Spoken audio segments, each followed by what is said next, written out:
what I'm saying is that there's an upside and a downside to everything. If you're looking at the physical world, right? So in this case, you're going to throw down a limit order, and that's cool because you don't have to stare at your charts, right?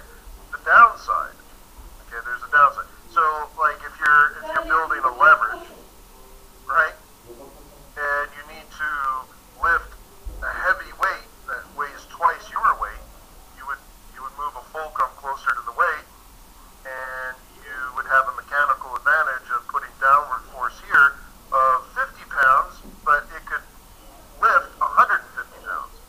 The downside is it wouldn't lift it very high. Or if you do it the other way,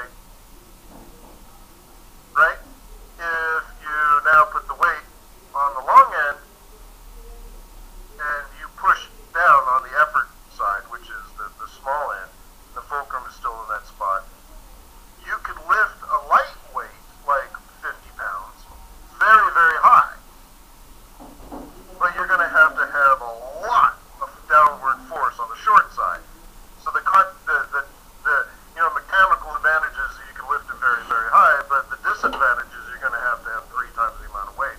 Vice versa, right? So you have to think about what these machines do and the upside and the downside and the trade-offs, right? And how much force, where the force goes and all that kind of stuff. If there's 3 pulleys versus 4 pulleys, what's the difference? And if there's 3 pulleys and you pull down, does the weight go up or down?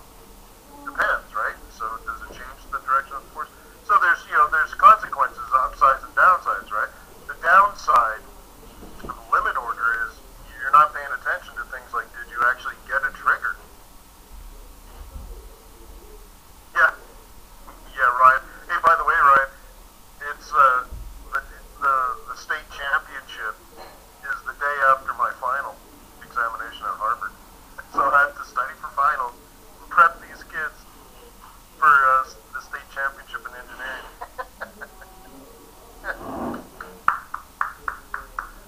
Oh, by the way, the week before that, Ryan, I'll be in South Africa. Then studying for finals, then prepping for state championship. Boring. Hoo-ha. Amazing stuff.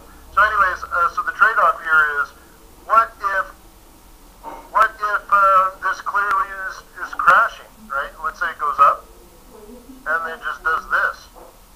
And it's because Janet Yellen says something stupid.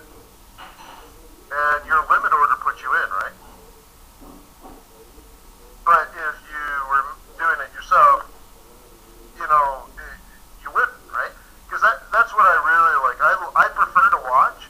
So you get the 0, you get the 20, comes through 0, 0. It's like, 90. I love watching around 90. And then it goes, choo, choo, choo. And then, I just, chow, right? I love pulling the trigger.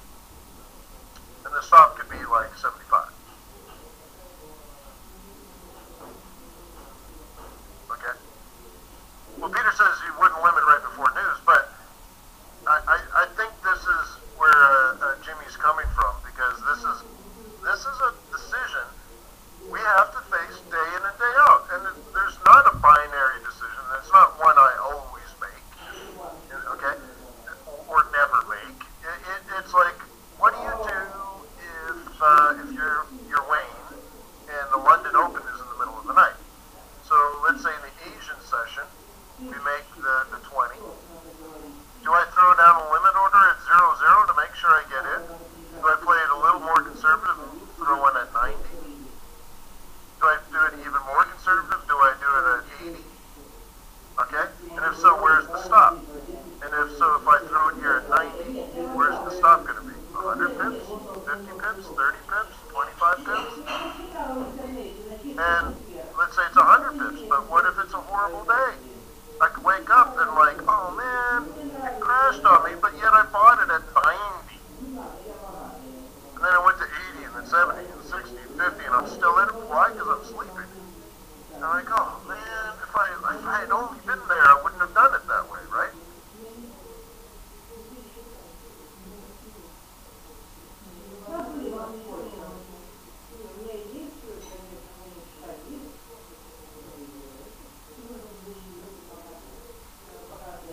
decide for yourself. And that can be scary at times, but I'll tell you what, when it works great. But when it doesn't work, it's horrible.